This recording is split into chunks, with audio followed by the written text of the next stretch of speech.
ஜனவரி 15 அன்று தைப்பொங்கல். பெரியகுளம் கம்பம் பகுதியில் தைப்பொங்கல் திருநாளை பென்னிகுக் என்பவர் கட்டிய நீர்த்தேக்கம் தான், அணைக்கட்டு தான் முல்லை பெரியாறு நீர்த்தேக்கம். ஒரு பிரிட்டிஷ் கம்பெனி நிர்வாகி முல்லை பெரியாறு நீர்த்தேக்கத்தை கட்டுறாரு. இப்போ மாதிரி ஜேசிபி இல்லை, பொக்லைன் இல்லை, மின்சாரம் இல்லை. காட்டாற்று வெள்ளத்தில் வேலை செய்கிறவங்கள ஆறு அடிச்சுட்டு போயிடும். 3 தடவை கட்டி முடிகிற நேரத்தில், தண்ணி தேக்க போகிற நேரத்தில் உடஞ்சி போச்சு. அப்படி ஏன் உடஞ்சி போச்சு, நீ என்ன செய்கிறது? பிரிட்டிஷ் கம்பெனி சொல்லிடுச்சு, வெள்ளை ஏகாதிபத்திய நிறுவனம், நீ அந்த ப்ராஜெக்டை மூடிரு.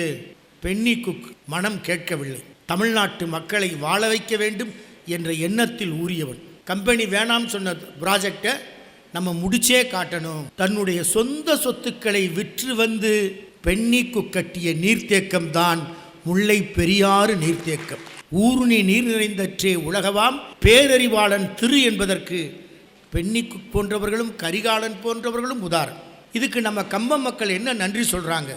வாழை, பாக்கு, தென்னை என்று பசுமையாய் பூத்து குலுங்குவதற்காக ஜனவரி 15 பென்னிகுக் பிறந்த நாளை கம்பம் மக்கள் தங்களின் பொங்கல் திருநாளாய் கொண்டாடுகிறார்கள்.